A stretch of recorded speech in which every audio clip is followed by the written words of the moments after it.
গ্রামের মানুষরা আস্তে আস্তে না খেতে পেয়ে মারা যাচ্ছে। খুব তাড়াতাড়ি হয়তো এদের মতন আমরাও মারা যাব। এই অবস্থায় তুমি নিজের সাইকেল নিয়ে কি করবে? তুমি একবার উইলিয়ামকে ভরসা করে দেখো না, যদিও সত্যি সত্যি কোনো ভালো কাজ করতে পারে। এই কথা শুনে আস্তে আস্তে উইলিয়ামের বাবার মত পরিবর্তন হতে শুরু করে। এখন উনি উইলিয়ামকে নিজের সাইকেলটা দিয়ে দেন। এরপর উনি আর গ্রামের বাকি সমস্ত মানুষ মিলে উইলিয়ামের ওই উইন্ডমিলটা তৈরি করার জন্য ওকে সাহায্য করতে শুরু করে। এইভাবে সবাই মিলে একসাথে কাজ করার ফলে ওরা খুবই অল্প সময়ের মধ্যে একটা বিশাল বড় উইন্ডমিল তৈরি করে ফেলে। এখন ওই উইন্ডমিলে লাগানো সাইকেলের চাকা ঘুরে ওদের ডায়নামোটা চার্জ হতে শুরু করে।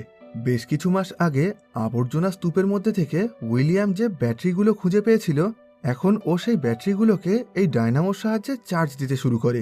বেশ কিছুক্ষণ পর ওই ব্যাটারিগুলো চার্জ হয়ে গেলে ও সেগুলোর সাথে একটা জলের পাম্প কানেক্ট করে দেয়। এই পাম্পটাকেও ও সেই আবর্জনা স্তূপের মধ্যে থেকেই পেয়েছিল। এখন ও পাম্পের একটা পাইপ পাশে থাকা একটা গভীর কুয়োর মধ্যে ফেলে দেয়। এর কিছুক্ষণের মধ্যে ব্যাটারি চার্জ হয়ে গেলে ওই পাম্পটা চলতে শুরু করে, যার ফলে আস্তে আস্তে সেটার সাহায্যে ওই কুয়োর নিচে থাকা জল বেরিয়ে আসতে শুরু করে। এটা দেখে ওখানে থাকা প্রত্যেকটা মানুষ প্রচণ্ড আনন্দ পায়। এর আগে অবধি ওই গ্রামের মানুষরা কখনো কল্পনাও করতে পারেনি এইভাবে হাওয়ার সাহায্যে মাটির তলা থেকে জল তোলা যেতে পারে।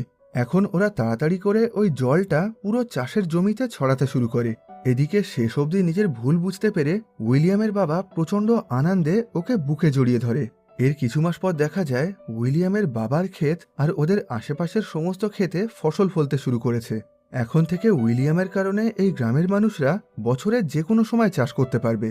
আর এইভাবে নিজের বুদ্ধি, জেদ আর চেষ্টার ফলে উইলিয়াম দুর্ভিক্ষের সময় ওদের পুরো গ্রামের মানুষদেরকে বাঁচিয়েছিল। এরপর সবশেষে দেখা যায় উইলিয়ামের এই আবিষ্কারের কথা জানতে পেরে ওকে দেশের সবচেয়ে বড় স্কুলে পড়ার জন্য স্কলারশিপ দেওয়া হয়। মানে এখন ওকে পড়াশোনা করার জন্য কোনো টাকা খরচ করতে হবে না। পরবর্তীকালে ও এনভায়রনমেন্টাল স্টাডি মানে পরিবেশবিদ্যা নিয়ে নিজের কলেজের ডিগ্রি কমপ্লিট করে। আর এখানেই এই সিনেমার গল্পটা শেষ হয়।